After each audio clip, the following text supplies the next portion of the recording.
금요일 뉴스톡톡 시작합니다. 도쿄올림픽이 1년 늦게 드디어 개막했습니다. 5년 만에 열리는 세계 최대 스포츠 축제, 코로나로 1년 연기된 올림픽은 그러나 델타 변이의 무서운 기세로 예정보다 축소돼 열렸습니다.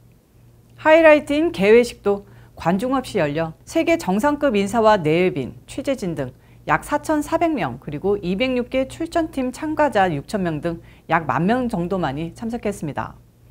개회식은 코로나 사태로 웃고 떠들 수 없는 분위기라는 사실을 반영하듯 차분하게 진행됐습니다. 도쿄올림픽 개막식은 세계 최고 수준의 공연 기술, 일본의 테크놀로지, 사상 최대의 예산이 혼합된 일생에 몇 번 만날 수 없는 최고의 공연이라는 기대를 전 세계인들에게 몇 년 동안이나 품게 했지만 코로나 사태라는 인류의 재앙을 만나며 대폭 축소됐습니다. 전 인류가 감동으로 하나 돼 미래를 향해 전진하자는 메시지를 담은 다소 평범한 무대가 이어졌는데요. 개회식 공연팀은 2013년 일본의 올림픽 유치 순간부터 코로나19로 달라진 2020년의 일상을 영상에 담았습니다. 이어 코로나19로 신음하는 가운데에서도 운동선수들을 응원하는 인류의 모습과 이에 힘을 얻은 각국 대표 선수들이 코로나19의 벽을 깨는 대회로 이번 올림픽을 준비하는 영상이 카운트다운과 함께 끝나자 형형색색의 폭죽이 올림픽 스타디움 지붕에서 일제히 터져 도쿄의 밤하늘을 밝혔습니다.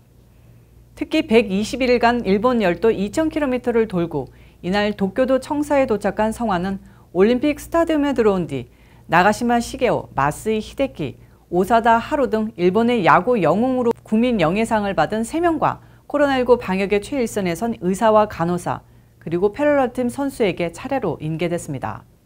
이어서 2011년 도호쿠 대지진이 일어난 5개 지역 출신 어린이 6명의 성화를 들었고 최종 점화자는 세계 최고의 여자 테니스 스타로 발돋움한 오사카 나오미였습니다. 한편 도쿄올림픽은 8월 8일까지 계속됩니다.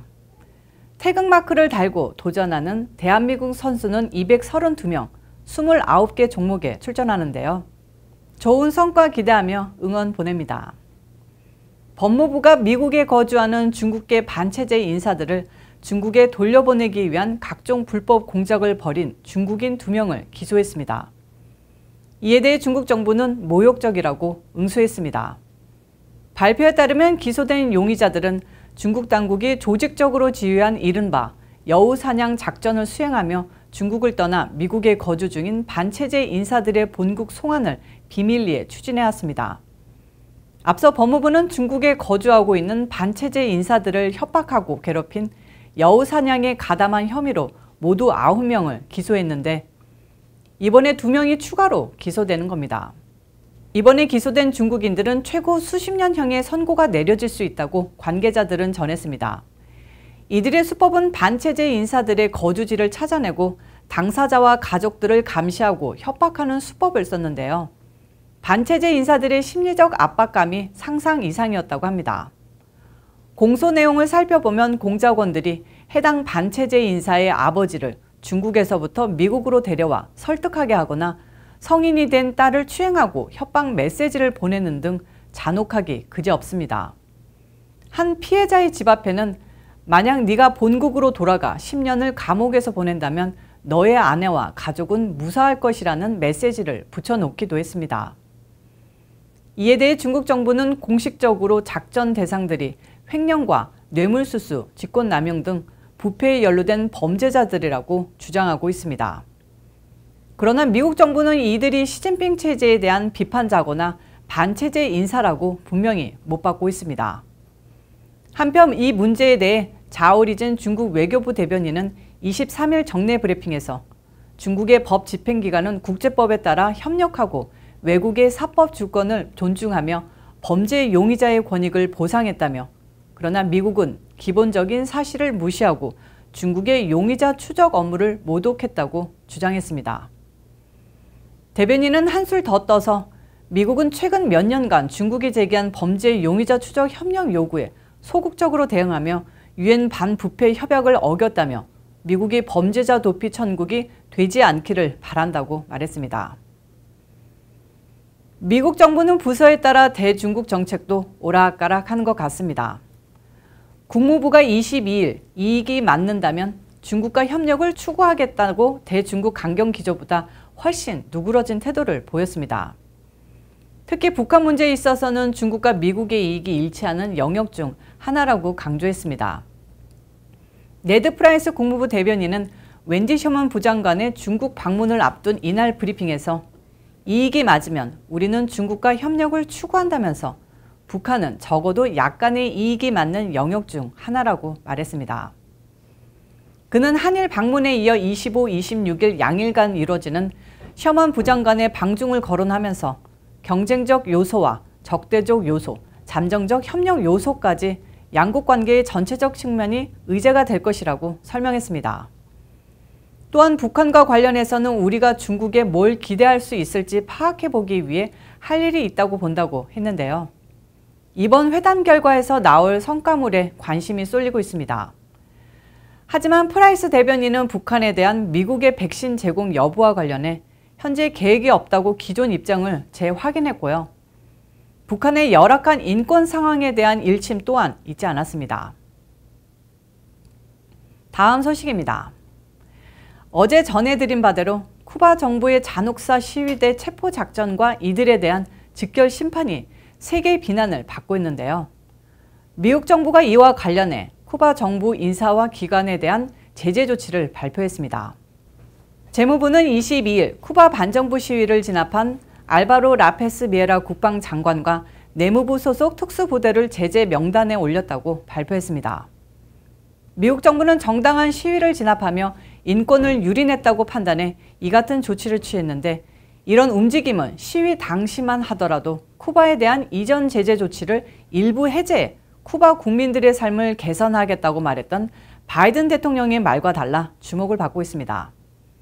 바이든 대통령은 다시 성명을 내고 쿠바 국민을 침묵시키려는 위협 속에 목소리를 높여온 이들을 부당하게 투옥한 엉터리 재판과 대량 구금을 비난한다며 이번은 시작에 불과하며 쿠바 국민 탄압 책임자들을 계속 제재할 것이라고 말했는데 지난 발언에 대한 후폭풍이 거세자 입장을 바꾼 것 아닌가 하는 지적도 나옵니다. 이번 재무부의 제재는 글로벌 마그니츠키 법에 따른 것이라는 해석인데 이 법은 심각한 인권 탄압이나 부패에 관여한 인사의 미국 재산을 종결하고 비자를 제한하며 미국 기업과 거래를 금지하는 내용을 담고 있습니다. 흑인 생명도 소중하다. BLM 시위로 미국 역사 인물들의 동상이 순환을 받고 있는데요. 지난해 이와 관련 철거를 당한 시카고 지역의 크리스토퍼 콜럼버스 동상을 복원하라며 지역 이탈리아계 이민자 사회가 들고 일어섰습니다. 이탈리아계 미국인 연합시민위원회 JCCIA는 22일 조지 플로이드 사망 사건이 촉발한 지난해 대규모 소외 사태 와중에 시카고시가 철거한 콜럼버스 동상의 원상 복원을 요구하는 소송을 제기했다고 밝혔습니다. 시카고시는 작년 7월 흑인 시위대가 시카고 도심 그랜트파크의 콜럼버스 동상을 쓰러뜨리려다 경찰과 충돌을 빚자 그랜트파크와 이탈리아계 다수 거주지 리틀 이탈리의 유서 깊은 공원 아리고파크 등에 서 있던 콜럼버스 동상을 야간의 비공개 장소로 옮겨버려 비난을 샀습니다. 시카고 언론에 따르면 원고는 소장에서 로리 라이트풋 시카고 시장은 당시 시위대와 경찰 모두에게 위험한 무단 철거 시도를 막고 공공안전을 지키기 위한 임시조처라며 동상 철거를 지시했다고 진술했습니다. 이어 우리는 이를 일시적인 조처로 믿었다. 이제 동상이 제자리로 돌아와야 한다고 요구했습니다. 아리고파크의 콜럼버스 동상은 시카고 만국 박람회가 개최된 1893년에 그랜드파크 동상은 시카고시 설립 100주년을 맞은 1933년에 각각 설치되고 그 자체로도 역사적인 유물입니다. 원고는 특히 아리고파크 동상과 관련해서는 시카고 당국이 1973년 이탈리아계 미국인을 기리기 위해 서면 승인 없이는 변화를 주거나 철거할 수 없도록 한 합의문에 서명했다며 독단적 철거는 합의 위반이라고 강조했습니다.